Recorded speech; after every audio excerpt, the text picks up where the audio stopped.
Real news. Honest and fun political talk weekly on the line 90.7 FM. So, looks like we're going to get we are going to get Mr. Alex on shortly, so we'll have a three-way going here. Yeah. But we'll just start off, like catching up on one another, I guess. Do you have any words of wisdom as you've graduated now? Yeah. Yeah. Dictator Phil's graduated. Yep. I would have my clapping sound effect thing, but I forgot to bring that. But congratulations. Thank you. I'm real proud of you. Thank you. Appreciate it. I think it's crazy for me personally. Oh, wait. Yeah. I think it's crazy for me. Like I always wanted to graduate here, like ever since I was a little kid, right? I grew up poor, single mom, drug abuser, and like, so I didn't think that this was going to be like a legitimate option for me. And then, I do the military bit and then I get out and then this is an option and I'm like a kid in a candy store. I'm like, it's incredible. And now now that it's actually happened, it's like, now I'm like, well, what do I do now? Like, I've built my goal. This was my goal and now I've achieved it. And now I know I'm going to do more, obviously, but it's like, I have to build that. I have to immediately build a new goal and build it with enough of flair that I had for the last one. Build the flair to create the drive to go for the next thing. What is that next thing?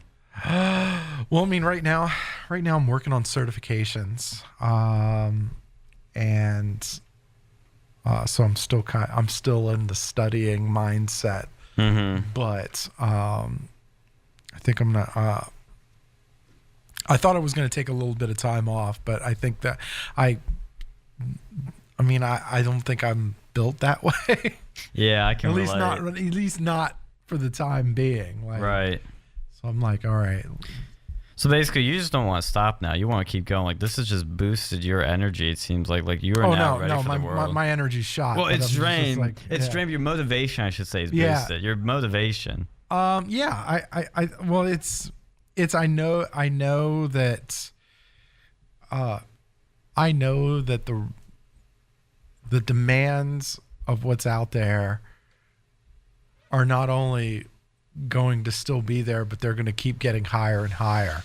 So I have to work hard, if not harder, to meet those demands. And I'm a little older, so I have to, I think part of that kind of, I don't want to say urgency, but there's a kind of urgency. But there's like a little bit more of a drive to get things done from that perspective. Right. I don't know. We'll see. We'll see. Yeah. No, that's good. I'm really happy for you. Thank you. Especially a lot of us. Especially, I'm lucky. I grew up middle class, but growing up poor, dealing with parents that are drug users, whatever it is, that sets you up for failure. It does. It does. But you overcame that. Yeah. I mean, I had to join the military and I had to, do my thing there. But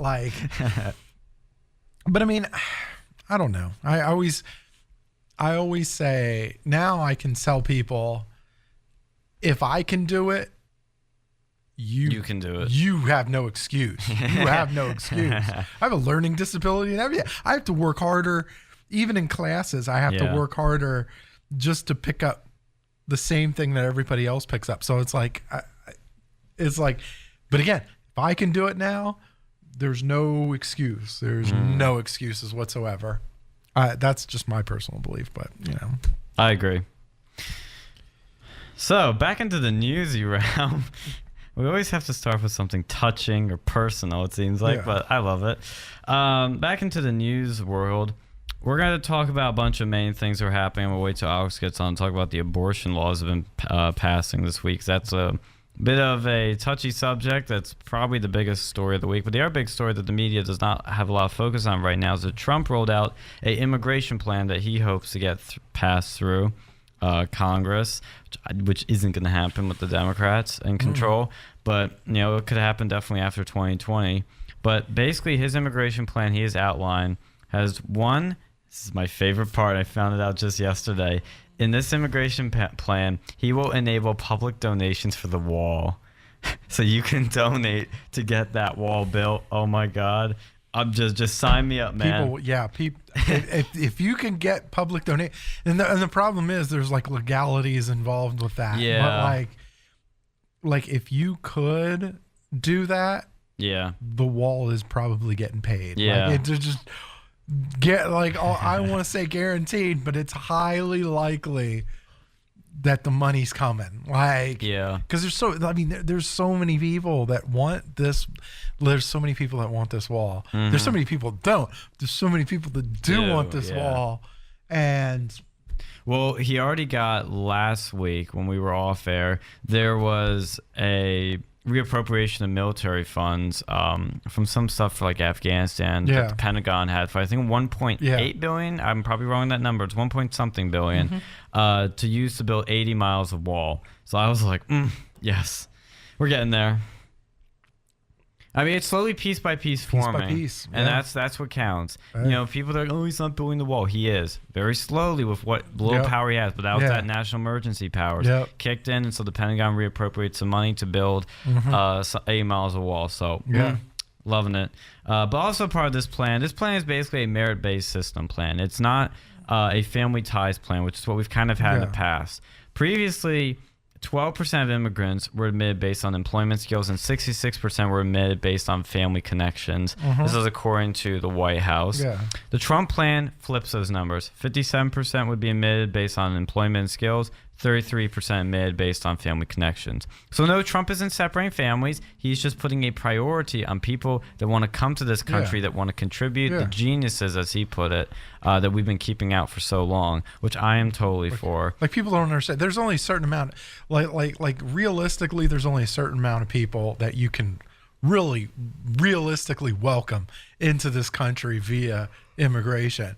Like just from a financial perspective, from a logistical perspective, you're trying to it's a nightmare. You want to help people just naturally. I got it, but can't help everyone. You can't, and there's and there's people, like there's a process, and there are people that have done this process legally, and they've worked and done things and, made all the right moves. It's like you want to make it as fair as you possibly can. Right. Oh, and the other good part is that this plan will require immigrants to be not only financially sufficient, they will have to be able to learn English and pass the civics exam. And they will also have a point system given to those. They'll get points, to move them up in the line, given to those with age, English proficiency, advanced degrees, job offers, et cetera, et cetera. There's a bunch of other things, but it basically, it fixes our system. It's the way it should be. Where it rewards people that are more qualified. They'll contribute more to this country, and those are just coming because they know a daddy or a mommy here, or an aunt or an uncle or a 50th cousin. They'll be placed lower on the line. It's a lot more fair, and it makes America great again. It's what he wants to do, and it's what's doing it. So I hope this passes. It won't pass this time around, but hopefully in the future it will. I think something like that. It's bound. Something like this is bound to come through. Well, I mean, I take that back. I don't think. I'm not too confident that's but if something were to pass, it would have to be something along these lines. Yes. You just couldn't. It's very moderate. It's not extreme. It's not even decreasing the number of immigrants that come in. It's actually bringing more immigrants in that will actually earn more money when they come to this country. So it's actually very pro-immigrant, legal immigrant, anti-illegal immigration, pro-legal immigration. There's a big difference. But we'll be letting in way more people that are more qualified for this country, that will want to contribute more, that will be more productive members of society. And I don't see any problem with that, other than what the counter argument might be is that will displace jobs of people already in this country that are trying to get those jobs. That could be a concern. I understand that, but it makes the force way more competitive. That's the one positive, is that you have more people. They'll have to work harder, and the Americans will have to step up to the plate more. So maybe that's a good thing. Maybe it is.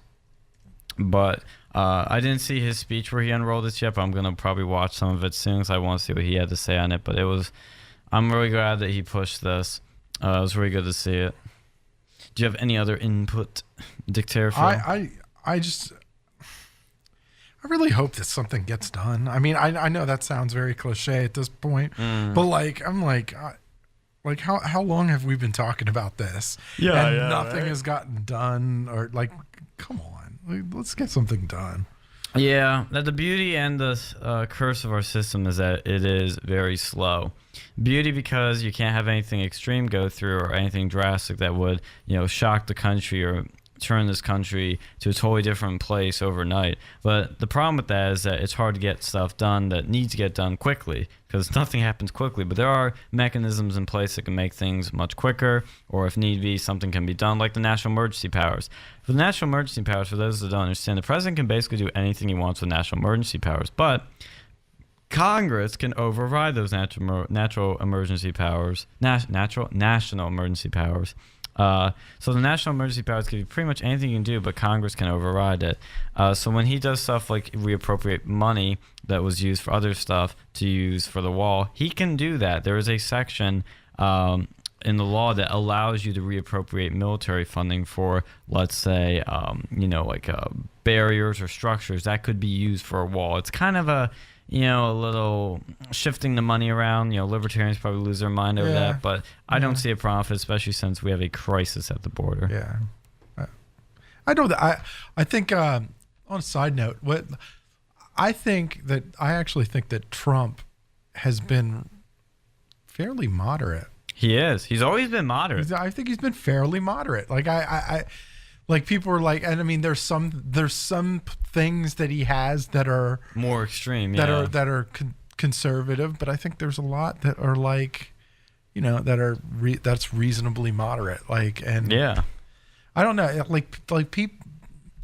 It's hard for me to believe anything that comes out of the mouth of these mainstream media pundits, but I'm like, look, I haven't heard anything. I haven't heard anything about gay marriage, right? He hasn't touched it. Nothing about gay marriage. He's got he's tried to pass right to try, with the medications. And he did pass it. Yeah, and I'm thinking dude, this he's going against the grain. He's going against what would be a conservative grain on some of these issues. It's well, even the trade deals. Look at that. Conservatives are always afraid to touch trade deals or to impose tariffs, but he slapped tariffs on China, slapped tariffs on a lot of countries that may in the short term hurt us, but in the long term, it brings these countries to the negotiation table, and you can reach a deal that's more fair for all countries. Because right now, we have China ripping us off, we have Canada ripping us off, Mexico ripping us off, because our leaders don't want to touch trade deals, don't want to put tariffs on because they're scared they'll lose votes, they'll lose elections over it. But Trump just says, no, I'm going to do it. I'm going to do it right now, and we're going to get something that actually helps the American worker, not hurts them. Because that's the thing. They act like these politicians are worried about losing votes over hurting the American worker. Mm-hmm. They would rather the American worker be hurt by these trade deals than try and fix them and lose votes in the process. I was reading something. About the Supreme Court striking down Apple. Right. Oh, yeah, I saw that. You want to talk about that real quick? Yeah. I don't know a lot about it. Yeah, so... Basically, now you can sue Apple, is what I heard, for the App Store. Right. Well, they were suing it, like somebody was suing Apple. Okay, so the lawsuit was brought against Apple by 4 iPhone users who claimed that Apple was monopolizing the retail market for the sale of apps and using that monopoly to force higher than competitive charges for its apps. So they originally sued, and it went all the way up. This legal battle went all the way up to the Supreme Court, and so it was a 5-4 vote. Ooh, tight. Against Apple, against Apple. It ruled against Apple, and one of the deciding votes against Apple Mr. Brett Kavanaugh. Really? Yeah. Well, so much for him being a hardline conservative. I'm not right? surprised. Like Kavanaugh was always a moderate. Well, I mean, I think he's one of those guys that appears like he does the work. He makes the, like, if it looks like it should go in a particular direction, he looks like the kind of guy that goes in that particular direction. He doesn't care. Like even that's what they were saying about him even when he was in the district courts. Like he wasn't as hardline conservative as everybody said he was. In fact, he wasn't. Like he was siding with like there was some, I forget what the percentage is, He but sided with like the spying stuff. Merrick Garland, like he actually sided with Merrick Garland a large chunk of the time, you know, on a lot of the issues that went up to the DC appellate court. And like, you know, it's like, well, these liberals were acting like that he was going to be the end of everything, was going to end, the world was going to end, Roe v. Wade is going to be overturned. Roe v. Wade's going to be overturned. Nothing's happened with that yet. Yeah. Actually, in recent news, you know, that could happen, but I still think it's highly unlikely. I don't think it's like, I think you should. Oh, we got Mr. Alex here. There you go. Oh, hey, what's up? Hey, how's it going, big boy? How you doing? Dude, I've been working that night shift. Oh, we got Mr. Yeah. Right. Tell me about that. How was it? You know, it's not that hard so much. It's just like everything around it's a lifestyle decision. Some pretty crazy stuff just to deal with it, you know. So do they pay you more doing night shift or? Oh yeah, there's a pay differential for that. All right. But man, you have to go to work in like probably around 9:30, but I'll be on as long as I can till. And I was supposed to go to a party today, but I haven't heard anything back about that. Oh. I used to work night shift. That was crazy. I worked at a hospital, and they worked night shift. They wanted the troops to work night shift so they didn't have to pay the civilians the night shift wage. We ended up working on night shift a lot. And setting up the computer. Okay, cool. Well, we're going to break in a few minutes. It'll be a perfect time. Yeah, so it's gonna get all set up. I saw that ice cream I got when I was with you guys last time, but oh really? Oh yeah. Don't you have to give that to your boss? I'm gonna eat some of that. Oh, my boss. Are we live? Yeah, we're live. Yeah, we're live. I was just making sure. Didn't want to get into personal stuff over the air. Oh, okay. Oh, you gonna talk about me? No, not you. I never talk about. Yeah, I do it all the time. That's a lie. You guys bring me up all the time on air. Oh man, speaking of, how's the personal? Anyway, we have look at that commercial break we have to get to. Actually, we do have to go to break, but we can talk about that after. If it makes you guys happy. I'm gonna get some ice cream. Got that Berkey Creamery ice cream, best in the world. Did you just say Berkey Creamery? Isn't that what it's called? Berkey? Berkeley. No, it's a Berkey, not Berkey. We're not Is Berkeley, yeah. Yeah, it's the Berkey Creamery. Look it up. Fact check. I'm gonna fact check you live on air. Or like as CNN. Or as Beto O'Rourke said, Penn State Dairy. Yeah. Oh, God. See, PSU Creamery. Oh crap! It is Berkey. Okay, whose idea is to name it Berkey? That is It's probably named after someone. Like, my guess is probably named after somebody. Yeah. It's like, that's the dumbest name ever. Are you telling me the guy that probably donated millions to this thing is, yeah. Oh, God. They got that good flair and pulling out right now. We got Whip it out, big boy. sticky ice. Oh, sticky.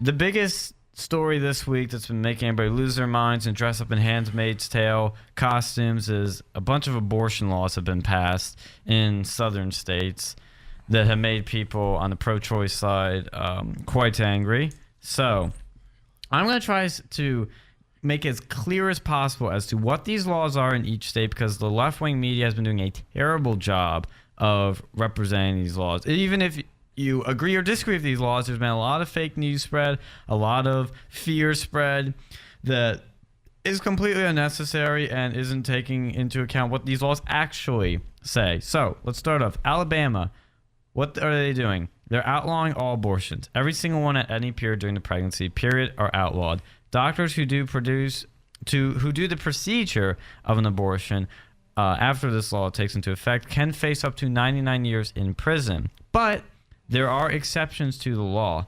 The one exception is risk a mother's life, but there is no rape or incest exception. I'll repeat that again so it's perfectly clear. There are no rape or incest exceptions in the new Alabama abortion laws. Now, in Georgia, the heartbeat bill, which is a great name, by the way, in terms of branding, just as a side note, I'm not saying I endorse it, bans abortions after 6 weeks. And it does have the exceptions of rape, incest, and mother's life. So it has all three big exceptions everybody agrees on. They're the freak cases of only a few, like less than 1% of abortions. I gotta be careful how I say that because I got in trouble for past abortion statistics I was citing. But check me on those stats. But if I remember correctly, it's less than 1%. In Missouri, they banned abortions after 8 weeks, with the exceptions being risk of mother's life, but not rape and incest. So I repeat again, Missouri, the new law does not have the exceptions of rape and incest. So those exceptions are the same as the Alabama ones. The Alabama and the Missouri ones are the same law, except Alabama outlaws all abortions, bans all abortions, whereas Missouri bans them after 8 weeks. Georgia bans abortions after 6 weeks and includes all three exceptions of rape, incest, and mother's life. My take on this, as somebody who was once kind of pro-choice, kind of undecided, and is now pro-life, but believes in the exceptions of rape, incest, mother's life, I have evolved my stance tremendously through personal experience and through a bunch of videos and information I've gotten on abortions that inform me. And my stance is basically, if you hear a heartbeat, you're ending a heartbeat. If you hear and if you do an abortion, you're ending the heartbeat. So my stance is no abortions after a heartbeat's detected. That's my stance. I don't know if it'll become law. I don't know if that can happen, but that's just what I would, that's the standard I'd hold. So of all these bills, of all these laws here, the one that makes the most sense to me is the Georgia one, where they ban after 6 weeks, which is when the earliest stage you can detect a heartbeat. And it includes the exceptions that everybody agrees on that should be exceptions. So that to me is the most reasonable one out of all these.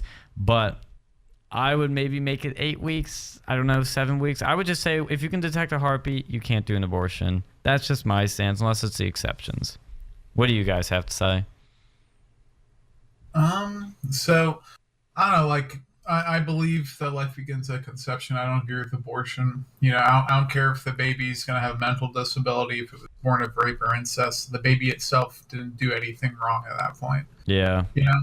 Like what did the incest baby, like, here's what obsessed me to like incest. Why is it rape and incest? If you're consensually incesting, why does the baby have to suffer because of your degeneracy? Right. Like, that's your fault. If it's rape, you can get, that's a different argument. But if it's just consent, like the way that they lay it out, consensual incest, that's, and your baby's, going to be born. And even then, like, I've actually seen statistics on that. Like the dangers of like first generation incest. It's like, I'm not saying you should try this, folks, but it's like, if you're a woman who has a kid after 40, it's the same as like if you're banging your sister at a younger age. Oh, wow. It's not as bad as people make it out to be for one generation. Now, if you come from a whole line of like, incest, siblings, and you're going to have some problems. But it's not something that you should be really wanting to do anyways, because, one, that's gross. Two, on down on the line, it's generally a bad thing. But yeah, I don't know. My concern with all this, talk is that there could be, this is a sort of accelerationist push from the left. Like they saw what happened with the what was it, Christchurch, the Christchurch shooting. Instead of doing it with that tactic, they're trying to do this with abortion, and that's why they're allowing this stuff. That's why the Louisiana governor or whatever said he's going to sign the abortion bill because this is going to be a problem in 2020 because now they have a rallying cry. I think the right can be dumb on abortion, where they even if they are right on something, they'll look crazy. But I'm afraid. See, the problem with this Alabama one is that it bans all abortions, and that looks too extreme to people rather than taking steps to get to an all-out ban if that's what they want to do, and not including the exceptions of rape and incest, which you do make a good case for. I think the problem is you can't do all that at once. That looks too crazy to people.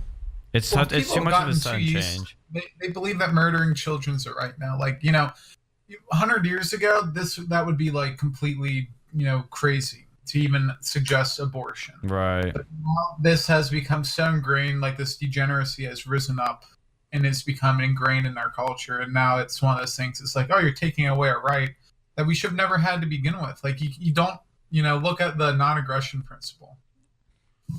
Talking to you libertarians, especially pro-choice libertarians, how can you have a right to go and eliminate someone's life?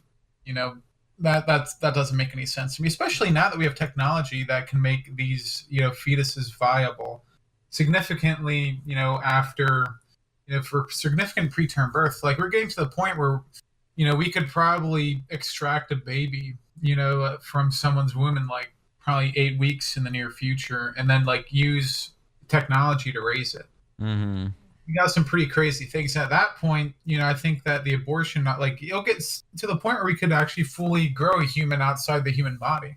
Once we get there, I mean, the whole abortion argument there, I think that'll kind of destroy it, because at that point, people say, like, oh, abortion hurts and stuff. Then you could just go and have the scientists extract the baby from the uterus and then just raise it in like a fake egg sort of thing. Like a non-biological womb. I think that's the future, the pro-life, future. I think technology can hopefully sell this debate, but I hate to say this, but as somebody that, like I said, I haven't had a solid stance on abortion for the longest time. It took me to evolve my views on this, but I think the pro-choice side's biggest problem that turns people off is they always, for better or worse, or I'm trying to understand where they're coming from, but they always sound so selfish. That whole my body, my choice thing sounds so selfish, because it's always like, well, what about the body inside you? What about the baby inside you? What about the thing that has a beating heart inside you? Even if you think it is or isn't alive, let's at least acknowledge that you are stopping that thing from completing the process. You're stopping that thing from coming out of your body. Even if you think it's a life or not, you're stopping a pregnancy. So I have a real problem with this my body, my choice thing, leading the process. All you're thinking about is me, me, me, me, me, me, me, me, me, me, me, me, me. And I don't like that sort of thing becoming more prevalent in society, that we don't value other people more. We don't become more selfless, become more selfish, and we don't value other life. And I just have such a problem with because the pro-lifers have always been the ones that screw up, look crazy, look religious, look wacky. But these pro-choicers, I gotta tell you, they don't look better. I think they look worse. I mean, this might hurt the pro-life movement, these laws, but telling the pro-choicers, when they say the stuff they do, they make themselves look so almost heartless in a way. The pro-life movement, you have to say, has the morality, the consistency on their side to make them look better. I'm not saying they're more right. I'm just saying that if you're going to frame a better argument, the pro-lifers have a better, look to their argument. I have a question. Well, fire away. Do you think that this whole thing was strategic to maybe push this thing to the Supreme Court? Possibly. Because it's very touchy, and it's so extreme. And it's extreme. So you're gonna have these two extremes, like one in New York, one in Alabama. Like the tensions will flare up to eventually get it to the Supreme Court. You're thinking on the right track here. I think maybe that's some of the intention of Maybe probably the Alabama one. Oh, by the way, Alabama's governor is a woman. Let's keep this in mind. Whose sign is in the law. Yeah. Just saying, is a woman. Yeah. When all these pro-choices go, men shouldn't be making the decisions of what I do to my body. A woman's sign is in the law. Yeah. A woman. Yeah. But now, you know what they're going to say when it gets to the Supreme Court? You want to know who sacks the Supreme Court? Men. So they're going to say, oh, men, the evil patriarchy is making decisions about me. They'll go, oh, the Trump Supreme Court picks made the difference. Yeah, yeah. Yeah, that's what they're going to say. But I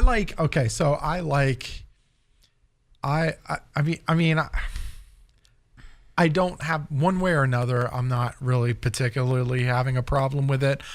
But at the same time, I love the fact that there are different things in different states. Yeah, I was going to say the same it. thing. I love it because like, dude, if you want a certain lifestyle, if you want a certain legal lifestyle, move. Yeah. Right? Hey, you know, you move. Yeah.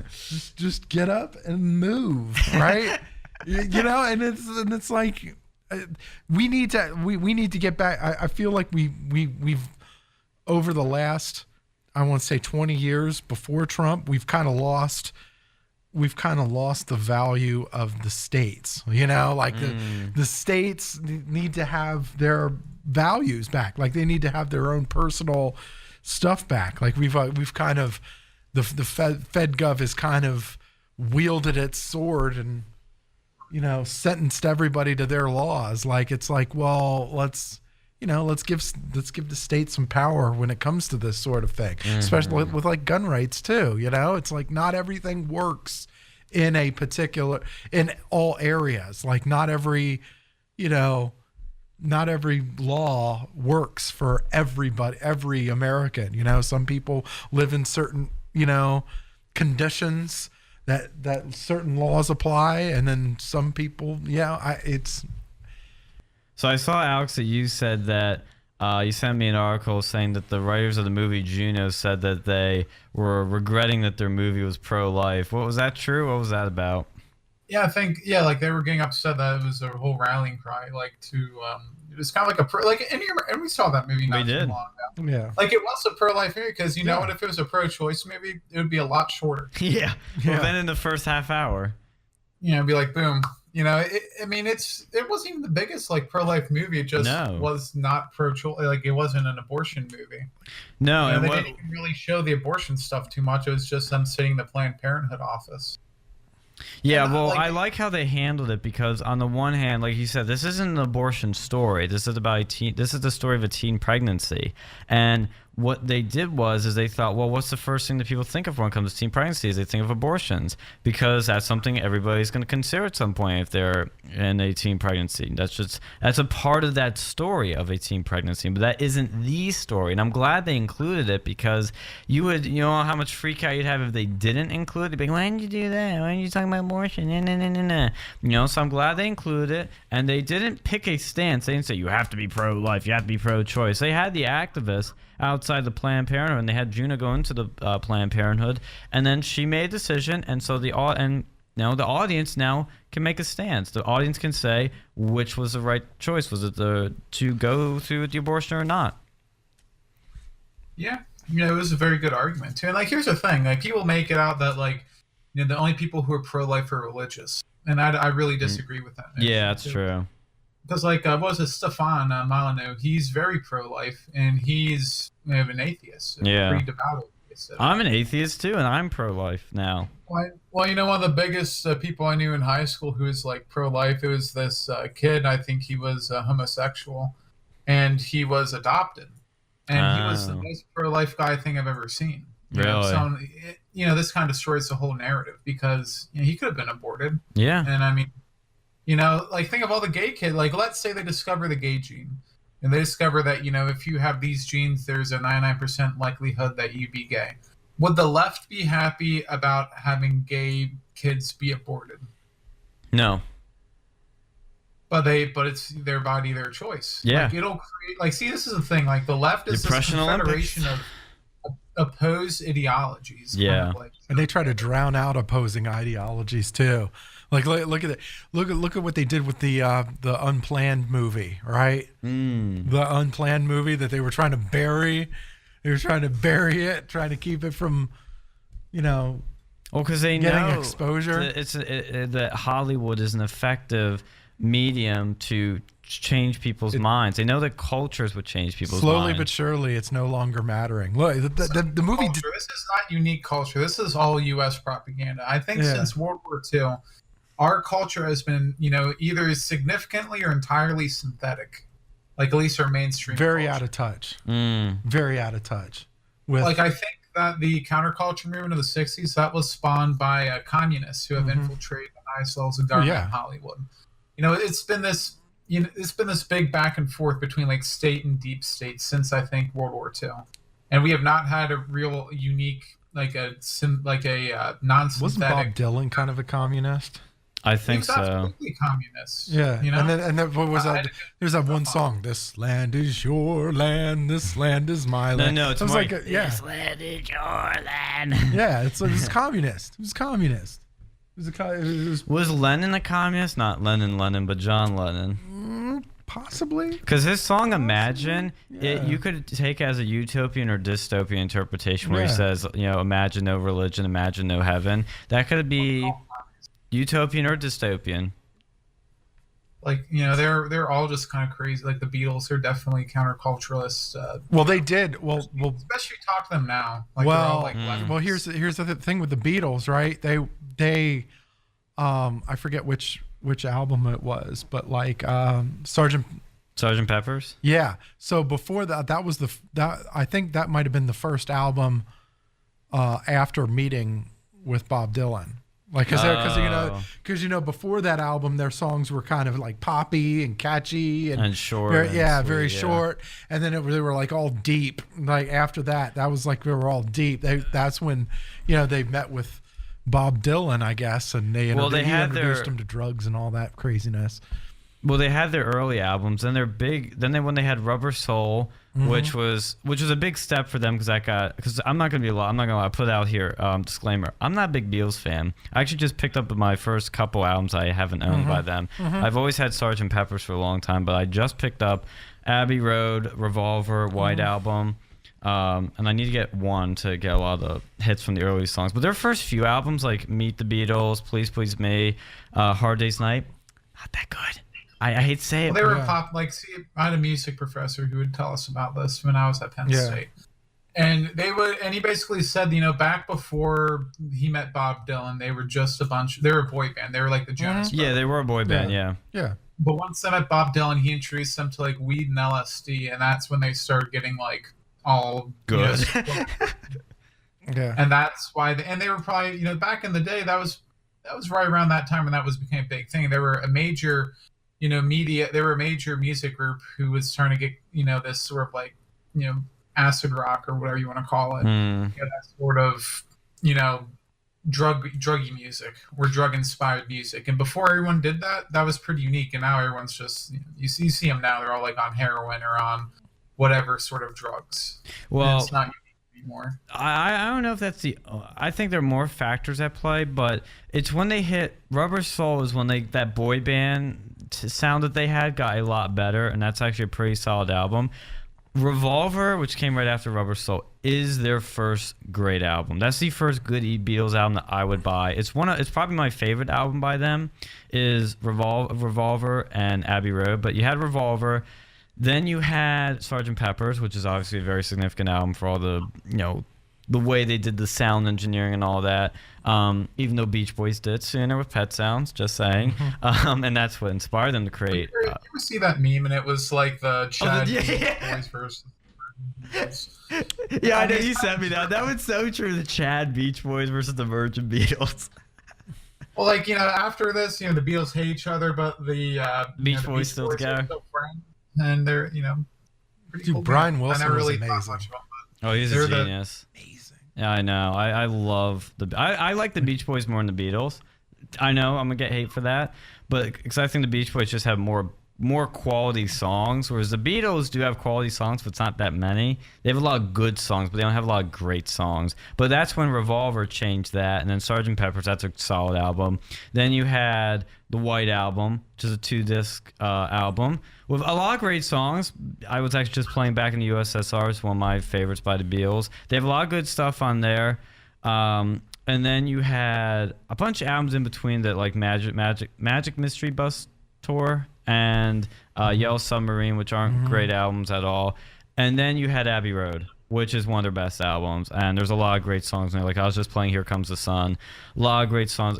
Come Together, Something, Oh Darling, Because, Sun King. Like there's a lot of great songs on there. And of course, they have Hey Jude, which is a great song. There's a lot of great songs they have. But there was definitely like the first half of Beatles history and the second half are totally different. They went from a good band to an actually great band after they produced Revolver. I mean, I'll say it once more, but the great albums to me are Revolver, White Album, Sgt. Pepper's, Abbey Road. That's the 4 great Beatles albums, in my opinion. But it is always interesting to talk about this stuff because this is culture. This is what shapes us. These are songs we still listen to today, and I love a lot of these songs. They're on these albums, and I'm still more of a Doors, Pink Floyd, Beach Boys fan. But I have my Beatles phases where I go in and out of them and still listen to them. But I do have to say, like, if anybody hasn't seen it, there's a carpool karaoke that James, what's his name? James Corbin, the Late Late host, did with Paul McCartney.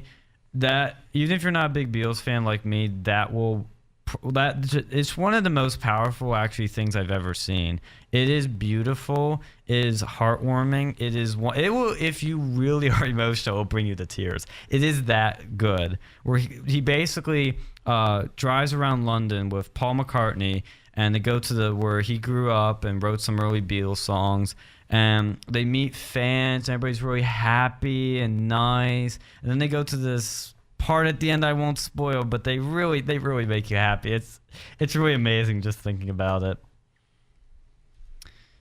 Any other final thoughts before we go to a quick song break and then go into the next hour? Is it wrong that I think that Bob Dylan was a total hypocrite? I hear he was. Yeah, like this is somebody who talked about like hardships and all that stuff. Like, dude, you were born and raised in like suburban Minnesota. Who are you kidding? Like, who are you talking to me about this? Dude, it's all communists. That's all they do. They always complain. They're like, it's the working class, this and that, but none of them are working class. Yeah, and they never connect with the working class.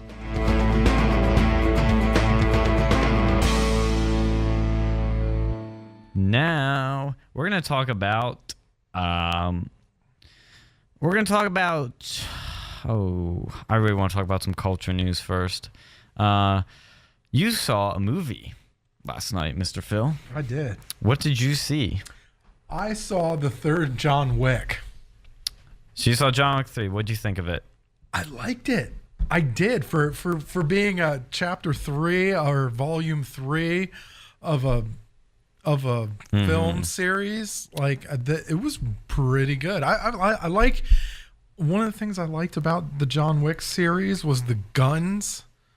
The guns in them, they have some very awesome guns, and the gun, like the action scenes involving guns, are more realistic, right? Than like you see in some movies you just see a lot of flashbang and just like all kinds of craziness. Yeah. Like no, it looks kind of real. Yeah, like it's as close as real as you can make it without actually shooting somebody. Yeah. So how does it stack up to the other two? Is it just as good, better, worse, good enough? I think it's between the first and the second. I think it's between the first and the second. How was the? Because I keep seeing the trailers. The horse in the streets. How was that scene? I thought it was creative, like because it was a fight scene in a horse. I forget what they call a horse barn or whatever, but anyway, it was very creative. They had some very creative action scenes. Spoiler: there will be probably a fourth one. I was just about to ask, is this actually Highly- a end of a trilogy? Highly likely there will be a fourth one. Or a spin-off? Highly likely. No, I think because the way that it ends sells it to where there will likely be a fourth one. Okay. So this isn't a trilogy anymore. I want to be. I don't want to give away anything, but They made it seem like this would be the last one. But yeah, I thought so too. I was like confused when they went like the last scene went and they went to the credits. I'm like, so okay, okay. So I guess there will be another one probably. All right. Okay. Yeah. I might see it in theaters. I don't know because I've only seen them. I saw the first one when they were showing the second one here at the hub. I went and saw the first one on my laptop. And then saw the second one here in the hub, so I might see the third one here when it comes in the fall, or maybe see in the theaters. I haven't been to a theater since Endgame. We already reviewed that, but thank you for your review on that. What's tomorrow? Tomorrow is Sunday. What is on Sunday? Yes, I'm very bittersweet. It's bittersweet because it's like it's ending, but like we gotta have some closure here. Yeah, we gotta have some closure, but you don't want it to end. Yeah, it's like Okay, so we haven't reviewed episodes 3, 4, and 5, because we haven't been on since then. So Yeah. I want to do a quick run through of what we thought of those episodes. So episode 3 was the Battle of Winterfell. Mm-hmm. My impression, because I remember right after I finished it, you texted me and you were like, "Oh my god, dude, did you see it?" And we were just like ballsing out on the Discord. But I thought it was amazing. Yeah, it was I thought it was fantastic. amazing. It was fantastic. The haters need to shut up. Okay, because number one, the episode's not too dark. I could tell exactly what was happening the entire it was pretty time. dark. It was pretty dark, but I mean, there was a little bit of a. It's not too dark though. There's a difference. But there was like I thought there was good theatrical value to it being that dark. Yeah, like, there's a point to it. With the Night King and It's a horror like survival episode. It's not. See, this is what I did like. They didn't try to do Battle of the B word. Again, they didn't go through this ultra like super realistic battle. They made it different, where they made it more like a horror battle, which was still realistic, but it was more like this like a Living Dead sort of movie, where it was just you're surviving, and it was very well done in terms of that. It was nice and long, and people were like, "Oh, I couldn't see anything." If you paid attention, you could see. If you were in a room with the lights turned way up and you were looking at your phone, yeah, of course you didn't see anything. But I can understand why sometimes I've seen it on two screens. I saw on my laptop, I saw on my mother's TV. Guess what? Could see everything that was happening every time. No problems. Because both times the lights were off and we were paying attention. I was getting unnerved in the last scene, right? I was getting a little unnerved, but I think that's what made the ending so good. Like it was like, because it was all slow. And then the Night King was getting ready to kill Bran. And he slowly was getting ready to pull out. I'm like, could you just kill him already? Yeah. Gee, all right. I don't want to see it, but just get it done already. And then all of a sudden, Arya just jumps out from the corner of the screen. I'm like, oh no. I forgot to say there are going to be spoilers. I thought as soon as I saw her jump, I'm like, I was like, he's gone. Yeah. He's gone. Yeah.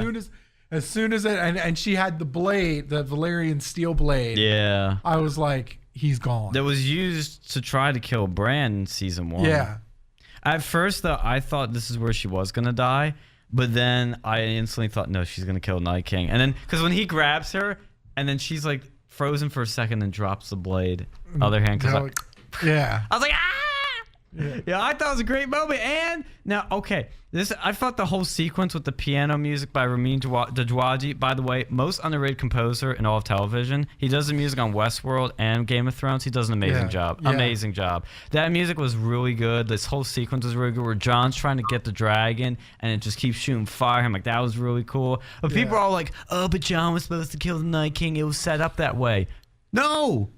No. No. That don't you guys know what Game of Thrones does? It sets you up to believe one thing while also setting up something else that's actually what happened. That's crazy.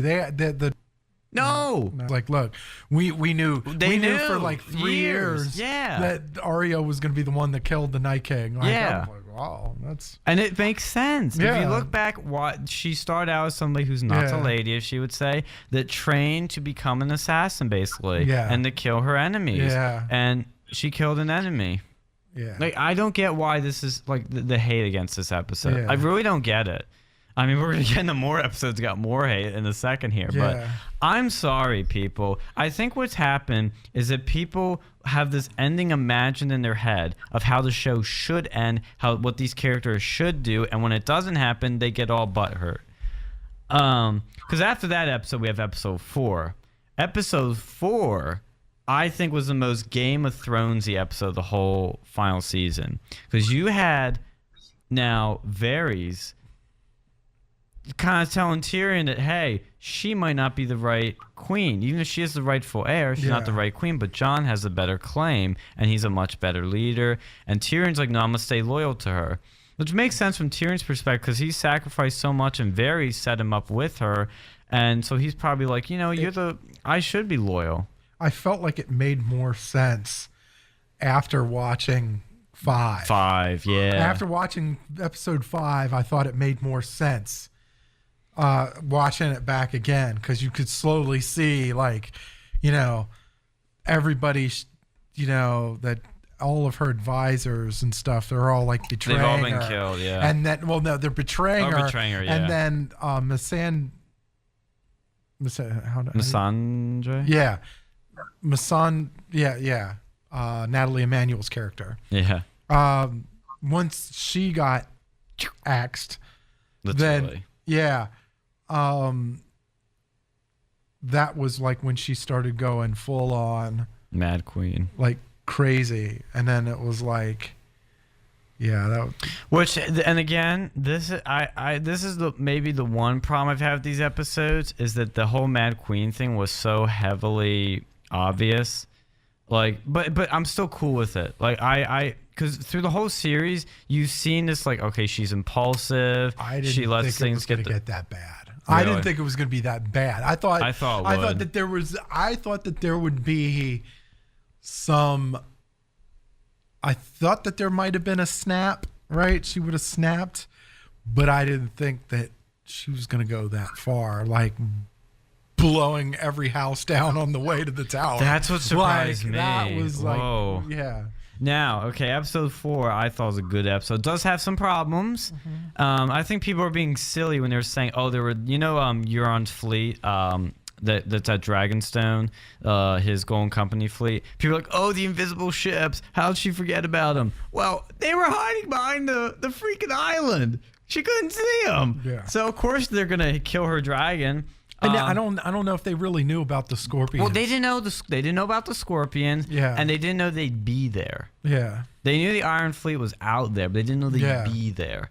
So I don't the complaints against that, I think, have been silly. The only thing that you could argue doesn't make a whole lot of sense is when they're at that castle, which was a great scene where Missandre loses her head and all that. Why didn't Cersei kill all of them then? That's the only issue I can actually see with the episode. Is why didn't she kill them all? See what I mean? That was the only little plot hole. Unless Cersei really doesn't want to kill Tyrion, or she's afraid the dragon will take him out, because there was a dragon there. Well, yeah. I mean, I think they were distant enough to where. Oh, the archers couldn't reach them. Distant enough to where the archers couldn't reach them. Oh. But not the scorpions. But I mean, are you really going to blow the scorpions on, like, maybe you could hit a soldier or two? You're probably not going to hit. You're definitely not going to hit Khaleesi. You're not going to hit. You're probably not going to hit Tyrion. You're probably not going to hit anybody else. So, like, I don't know. That makes a little more sense now, because it's hard to judge the distance between them. But yeah, the archers probably couldn't be able to reach them. But yeah, I thought it was a good episode again. Episode 5. Oh my god. Yeah. Oh my god. Yeah. Oh man. That was so That was awesome. raw. It was raw. I was like, As boy, first of all, was it intense? yeah, it's intense, but the beginning stuff is cool where they're fighting them and Cersei's kind of losing all her advantage she thought she had because Daenerys had learned from her past mistakes with the Iron Fleet that, hey, if I kind of attack them more strategically, I will be able to defeat them if I kind of surprise them more. So that was cool. A lot of great action too. Yeah. But what gets amazing is when she goes mad and snaps after... That was the epic. That was the my epic God. points. Like it was like everything was going good. I was like, and for a while I was thinking, I was like, if they do this, then they have a chance. If they do that, then they have a chance. And you don't want a scorpion to hit that last dragon, which I thought was going to happen. Like I thought that a scorpion would eventually hit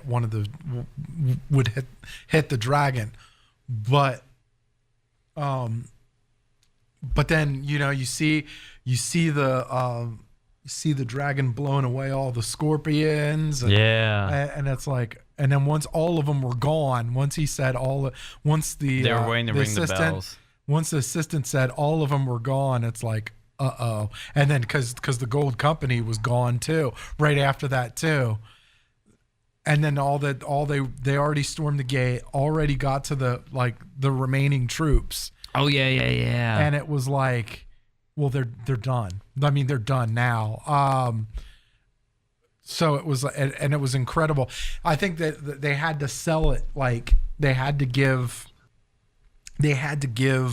Khaleesi the power to, like, the position of strength. Like she's resting on this building, and like everything is going her way. All the scorpions are gone. The gold company's gone. The army laid down, like the remaining army laid down their swords, like is gone. The bells were rung. Then the bells were rung. And it was like, it's over. On the bells. It's over. I thought Jamie was gonna ring the bell at first. I thought that would have been really cool if he did that, Yeah. but he didn't. But we'll No. get into Jamie in a second. And then it But was then- like, and then you saw, I thought when she cried, I thought that it was over. Like, I thought she was going to be like, she cried. I thought that was going to be like the moment of resolution. Like, okay, it's over. It's done. It's like, and then she starts burning down buildings. I'm I like, know. I'm like, wow. no. Yeah. The whole thing just goes crazy. Well, and the reason I knew this was going to happen is because, first of all, before anybody's like, oh, George R. R. Martin wouldn't have done this. Oh, yes, he would have. You want to know why? Because if to sum up Game of Thrones in one word, it's power. Mm-hmm. But what is the theme of Game of Thrones? The theme of Game of Thrones is power corrupts everyone. No Yep. matter how good Yep. they are, power corrupts. And it did the worst to And the some of goodest person. And George R. R. Martin does get extreme.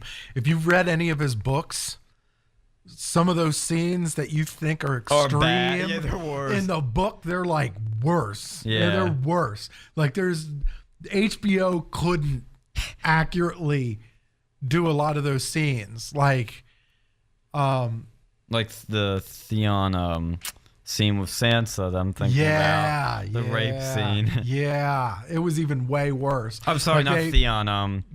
Ramsay. Ramsay Bolton. Yeah, Ramsay raping way Sansa. worse. Right.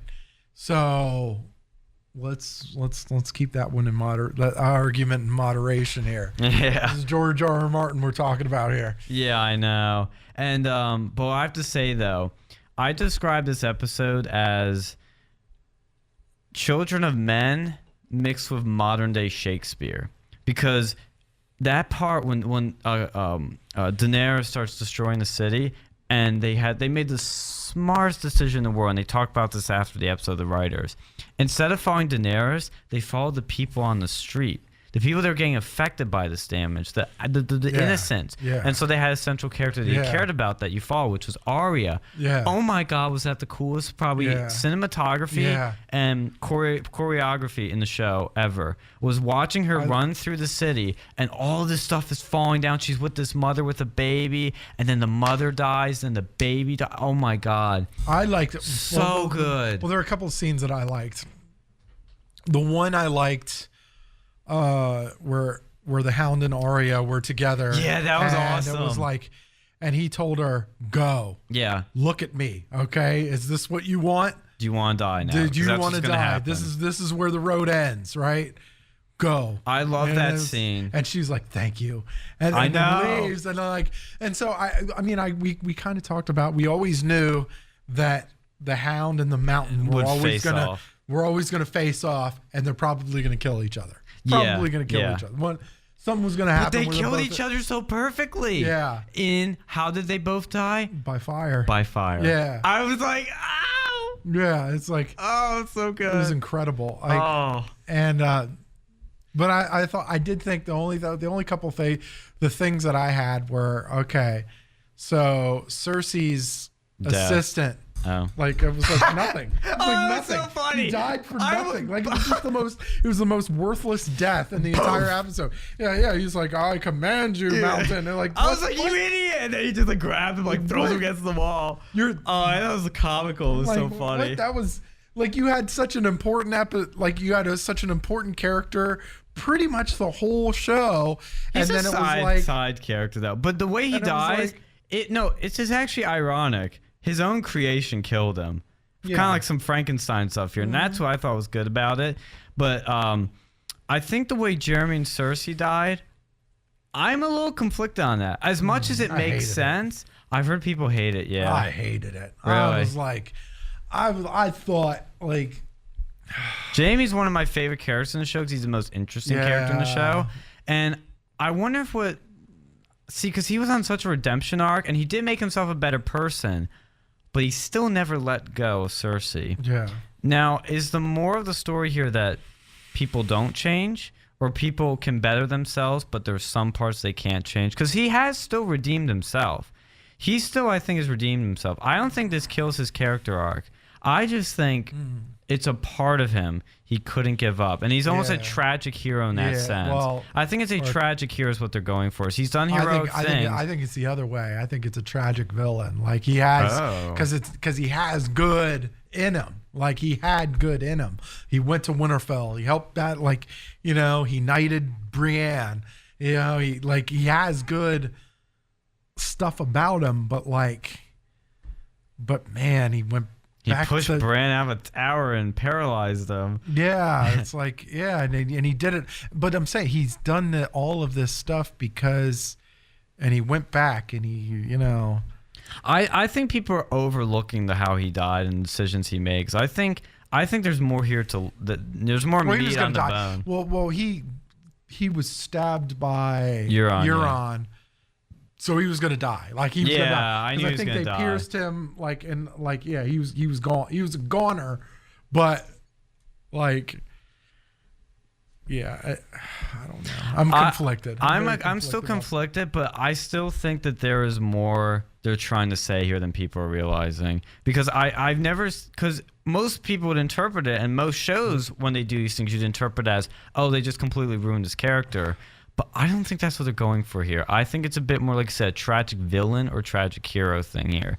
There is definitely something else here it's interesting because they've It redeemed. ticked me off. I was like, oh, I thought because it was like originally she thought she was gonna die alone, and here comes Jamie. I'm like, oh, they're gonna die. But Jamie did I wanted to foreshadow in season 5. He said he wanted to die with the love of his life in his arms, and that's what happened. So yeah, I am not completely sold on it, but I need to think about some more.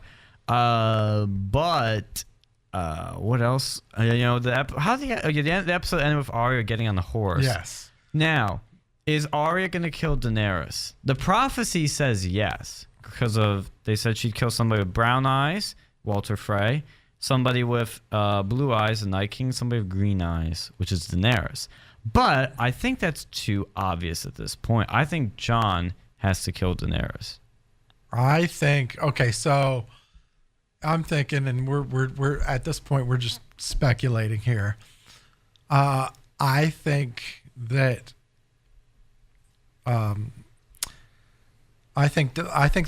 Danny is going to. She's definitely not going to be on the Iron Throne anymore. Well, I think it's going to start out. It's going to start with her on the Iron Throne. Right. I don't think the series is going to end with her on the Iron Throne. Probably not. I think Tyrion. I think he gets executed. I do. Oh. I think he does. Oh my God, that might actually happen at the beginning of the episode. I think he. Oh my God, you might be right. And I think, or here's what I'm thinking. I think he either gets executed or is about to get executed. Jon Snow steps in, goes, no, absolutely not. Yeah. And Jon Snow will probably fight what's his name? The one that he fought what's the name of the guy? What's the name of the guy he fought with? Grey Worm? Yeah, Grey Worm. I think he'll fight Grey Worm. He'll kill Grey Worm. Well, he'll go after, and then the dragon. I think the dragon.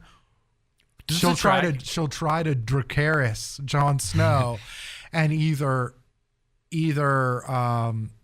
Arya he will won't stop it. Well, no, I think either the dragon won't do it because he's a Targaryen. Oh, true. I think either the dragon won't do it, or because he's a Targaryen, he will Dracarys, and Jon Snow survives it.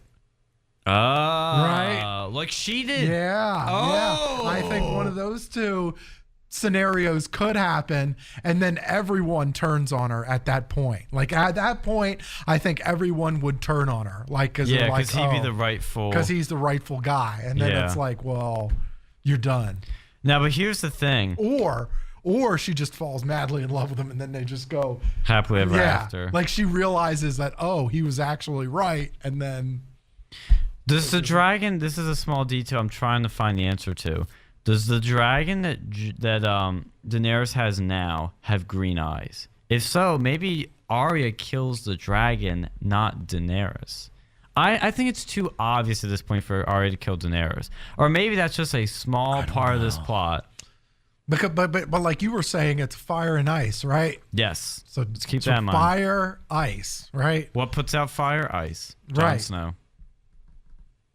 I still think Jon's gonna kill Daenerys, but I don't know. I think Arya has already served her most important role of killing the Night King. I think that's the peak of her character, and she's still gonna be around now. She might die still. She still might die, but. With her escaping so much death, I think she's actually going to live now through the whole series. Or what if I think Tyrion's going to live only because he's George R.R. Martin's favorite character. Because for me, I'm thinking that Arya could go back to who was the guy that she slept with? Oh, Gendry. No, she's not. No. I think she could. She might live there. I think this would be. It wouldn't surprise me because at this point, she could be like, this might be. Like her running through the whole thing, running through the whole town and having to endure all of that and being around all these people that were adversely. Wants to be a lady now? Yeah, I think that might have been like think so. That could have been her humbling point, and she'd be like, "Oh, maybe I need to be that, maybe I need to be something good." I'm just saying, probably not. But her line to him was, "I'm not to." Well, just in case. What? No, she went through, a lot in that last episode. She went through a lot in that last episode. So, that's the kind of stuff that I don't know. I mean, maybe my military history sinks in a little bit. That stuff humbles people. Maybe. And she left. She might. She took the horse and she left. Well, here's the thing. I think what's going to happen to her, I think she's not going to be a lady, but I think instead of taking life, she's going to want to save life. Or give life. Hey, there's only one way to give life, right? Yeah, but my point is that I thought that's what was going to happen in the scene where she's running, and all the stuff, the buildings are falling down, because she was trying to save people. Yeah. Arya normally, Yeah. she does try to save people, but more indirectly. That was the most direct I think we've seen. I think she's going to want to do something where she saves people instead of trying to take more life. I think that's what's going to happen to her.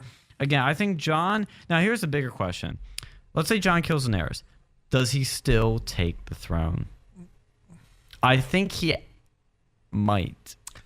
I'm leaning towards he will now. I'm thinking... As much as he doesn't want it. Yeah, I'm thinking that like we were talking about, like we could have something where the Iron Throne gets destroyed. Yeah, where the Iron Throne gets destroyed, and then let the people run. There'd be like this whole political thing. Like he might do that. He might. Yeah, because he doesn't want. If Jon Snow reigns supreme, then he's not going to want it. Yeah. And then it's going to be like, well. Well, and also he's seen what happened to a good person like Daenerys. It corrupts her, and he doesn't want to be corrupted as well. So I'm actually changing my viewpoint. I don't think he will take it, but I think he will do something important that he might destroy the Iron Throne. Is what might he do? Now, can the dragon destroy the Iron Throne? He might take Daenerys' dragon and destroy the Iron Throne. That's a possibility. But remember, there's that scene in season 2, I think, where when Daenerys is in the King's Landing, temple there, the Iron Throne, where she sees the whole building destroyed with the Iron Throne there. So maybe it does still exist when it's foreshadowed in the future. I don't know. It's really hard to predict this show because there's so many angles that make sense that you could do. Last thing I'm going to address, actually, is I remember I saw a story in the news that there were a lot of fans petitioning to have HBO remake this season.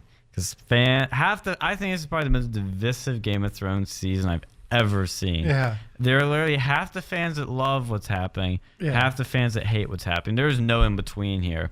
I'm in the love camp. I'm not, I don't think this is the best season by far. I think season 3 and 4 are the best season. I still think it's a really good season. It's amazing television. I think that these, I think that the directors did a masterful job. I think so too. Because there's so much complexity and there's so many layers to the storyline. There's so much, and I always love seeing the behind the episodes. Yeah, I love those. Because they break it down so much. Like it's like, what were they thinking? I'm like, wow, this is incredible. Because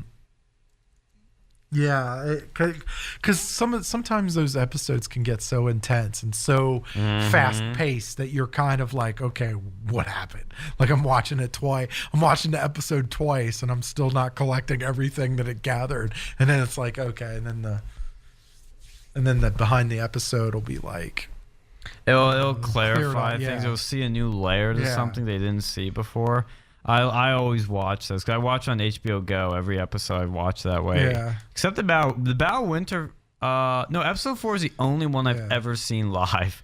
I've seen them all on HBO Go. Seasons 1 through 7 I caught up on HBO Go. Then 8 I've been watching right when it gets released on HBO Go, which is like a minute after it airs. Yeah, a minute after it airs. I watch it because I have I watch it off the Xfinity app. Even though like my mom's has Xfinity, so I'm just like, shoot, I'll just watch it now. Like, yeah. we'll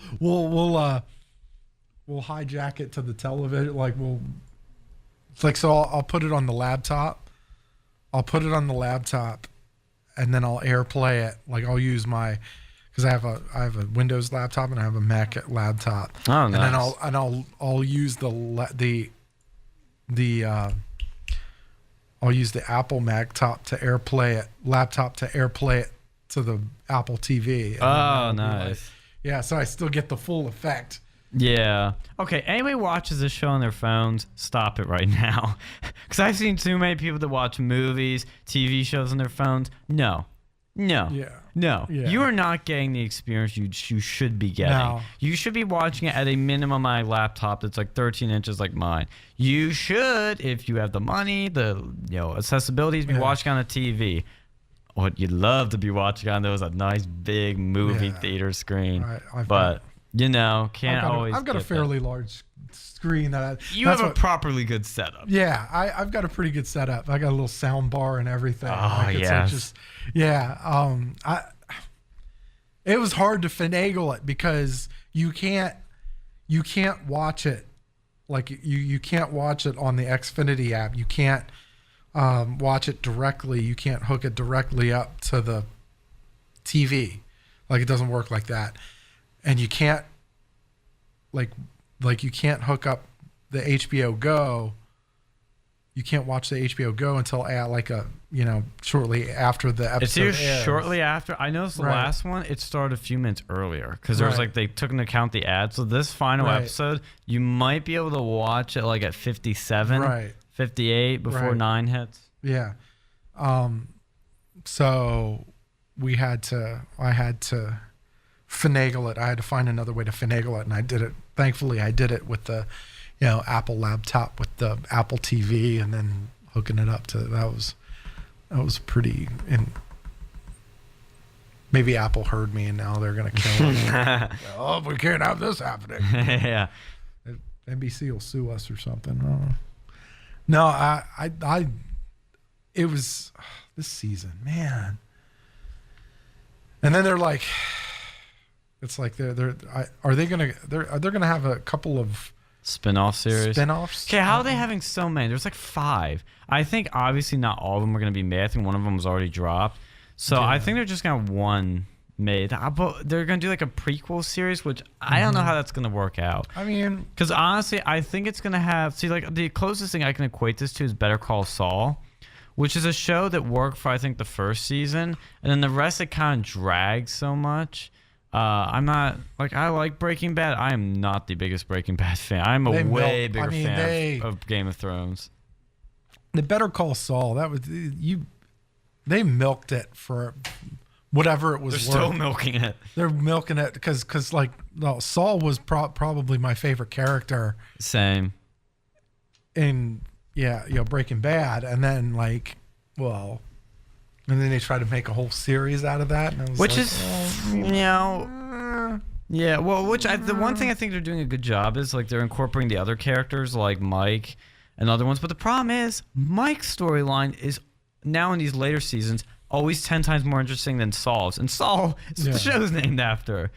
But Game of Thrones, I think there's so many good characters, so many unique characters in Game of Thrones alone. I don't know how you make another series that is like Game of Thrones but is completely different in terms of the characters and is still interesting and still enjoyable, because we've come to love all these characters, and if you make a character that's similar in any regard to these in a new series, the comparisons are just going to be made, and it's always going to be it's not as good, it's not as good, it's not as good. So I don't think a spin-off series is going to be good. What I am interested in is the new Watchmen series on HBO. I think they're trying to make that their Game of Thrones replacement. I think that could be really good. I've not seen the movie. I know the concept, but I think it could be really cool and really good. I think I mean it could. But of course, it doesn't have to be great to keep the drug habits going. Oh man, what and wait, hold on.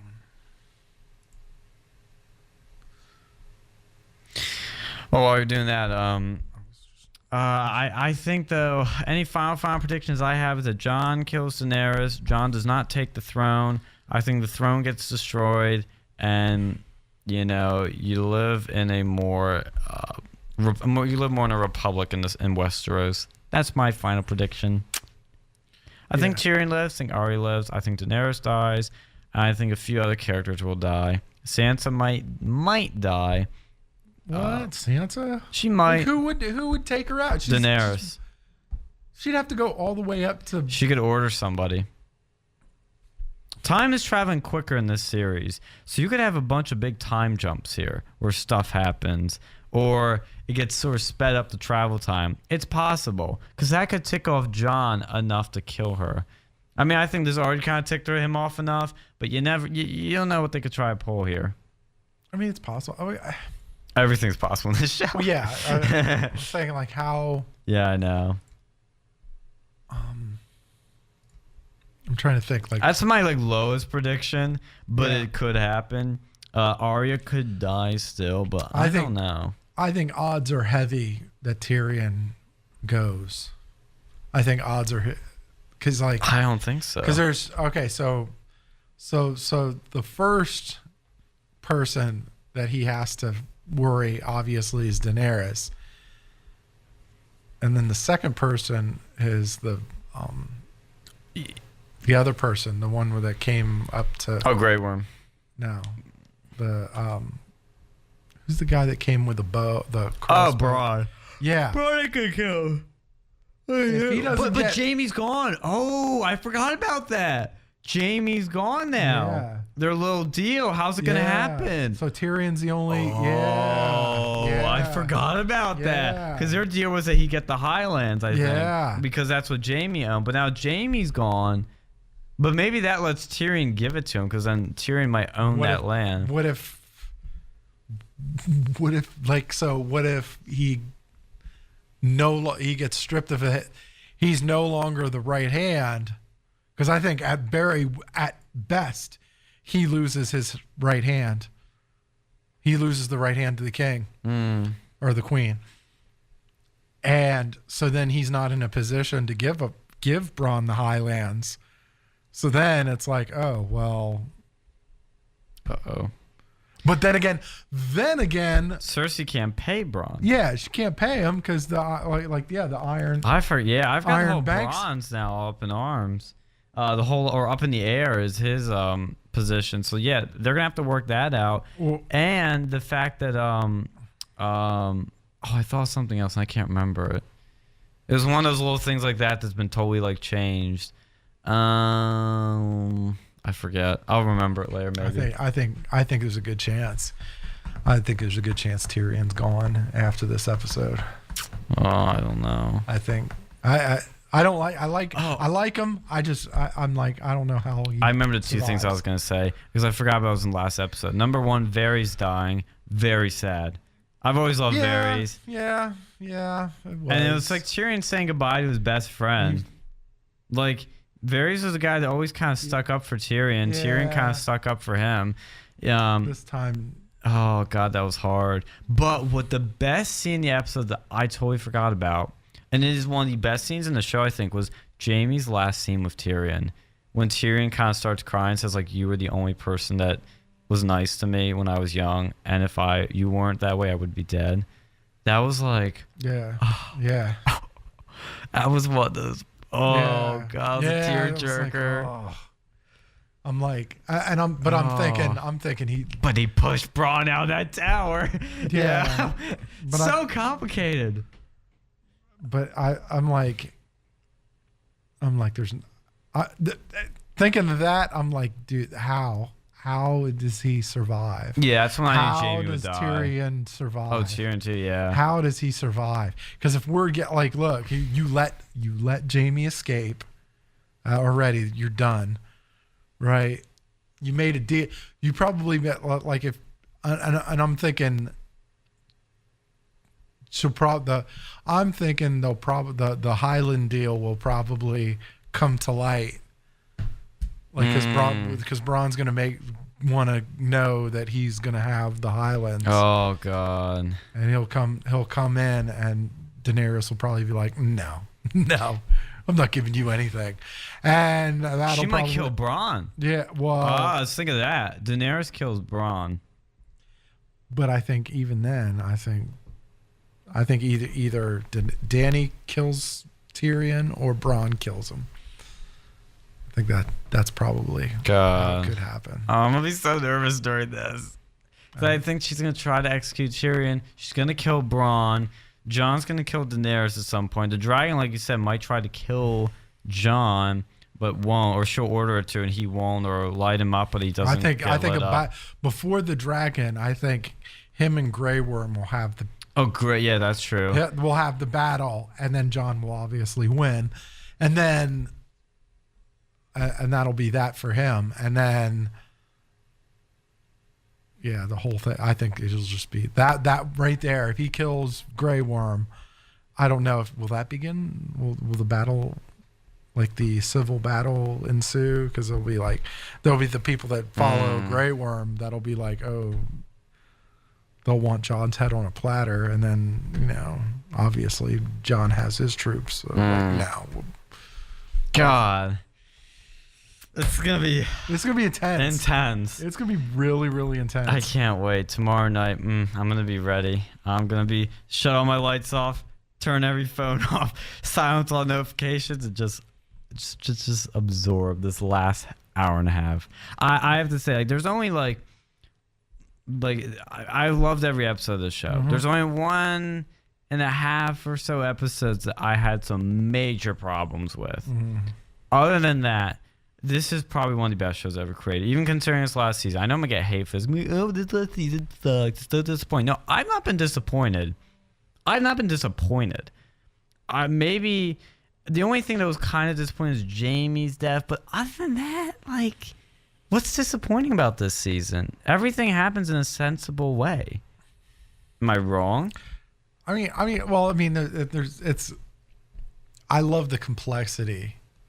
Yeah. I love the complexity of this season. I mean, there was complexities the Every previous season's season, complex. but this was like I thought that this was complexity overdrive, like that they had that kind of really put it on. Yeah.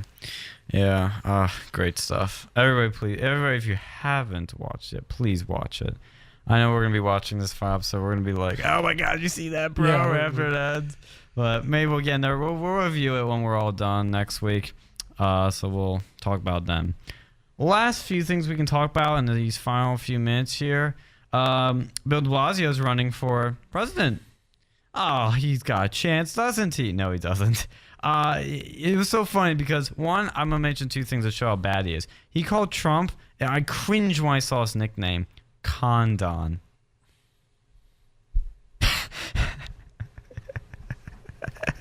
For those that can't see, Phil was like rubbing his face in dismay. Yeah, it's pretty bad. Pretty bad. It almost sounds like condom, too. Yeah, it's the dumbest branding I've ever seen. It shows he can't do it. And his wife even accidentally said he'd be a great president, her husband, Bill de Blasio, but said, quote, the timing is not exactly right. Your own wife's against you. If your wife is against you, you've lost. Yeah, there's not enough, like you. What's there for him to run on? Well, they really haven't had anything. Like, honestly, I mean, even okay. So okay, with you need somebody that you're going to need somebody. They're going to conflict themselves out of this election. They're going to conflict themselves out of this election because you look at Bill, like the last two Democratic presidents. You look at Bill Clinton. You look at Barack Obama. They tried to relate to moderate. They tried to relate to moderates. They tried to relate to Republicans.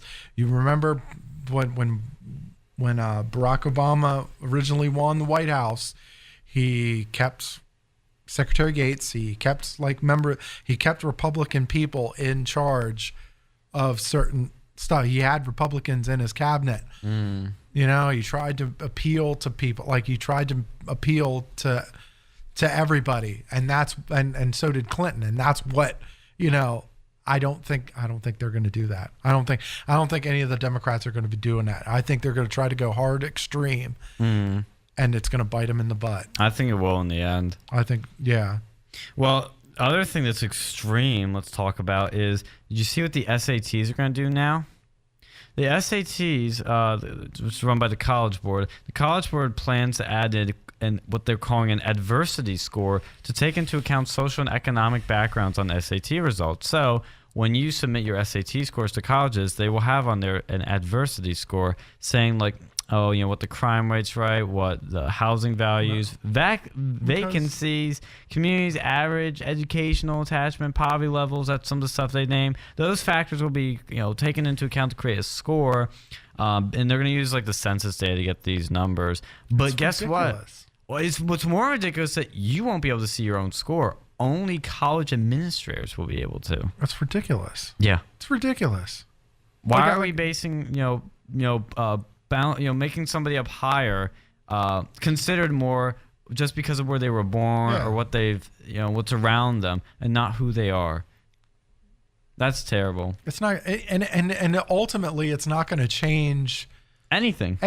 Like there's already programs set for, colleges are going to, they're going to still do what they want to do. There's already programs that are set for like diversity, acceptances and stuff like that. It's like, what are you trying to gain in all of this? Like what's there to gain that isn't already gotten? Like, there's no benefit. There's no benefit like that hasn't already been received. It's like, so how would you? Okay, you were somebody who said you grew up poor. How would you feel if the College Board slapped a adversity score on your SATs when they considered your application to Penn State? Well, I mean, I still don't know how they would operate. I don't even know how they could pull it off. Like, how would you even make it happen? How do you like, quantify that? Yeah, you can't quantify that. And then who, like there's so many different, like you're playing into dynamics that have so many factors in each dynamic that, like, the whole thing is just confused. Like, what are you talking about? Yeah. Like, It's gonna be completely unfair. It's like, well, I mean, it's like I don't know. I don't even know what they're doing, much less call it fair or unfair. Like, you know what I'm saying? Like, I don't know. I'm like, well, what are you doing? Like, how? It's like, oh, is it fair? Is it unfair? I don't know, because I don't know what the heck they're doing. Like, I don't. I'm like, you're talking about an adversity score. I'm like, what's gained? Like, no, people, like, they're already accepting people with lower scores. Like, like they're already accepting, like, diverse groups with lower SAT scores and ACT scores and stuff. Like it's not like, if the college is driven to make it happen, they're just making it happen anyway, with or without you. Like, I'm struggling to, and then if the colleges aren't, and then if the test takers aren't going to be able to see it anyway, like, what are you, I don't know. It's, the whole thing is just a complete expletive. Like, it's just a complete show. Expletive show. It's just a complete, I don't know what. I'm at a loss for words. I don't know. I don't know what to expect. I don't know how to grade this thing. I don't know how to opinionate or anything, like, on this subject, because I'm like, I don't understand what the point is. I don't understand what the goal is. I don't understand how they're going to implement this thing, what the value is. I don't. Thank you for listening. We'll be back next week with more real news.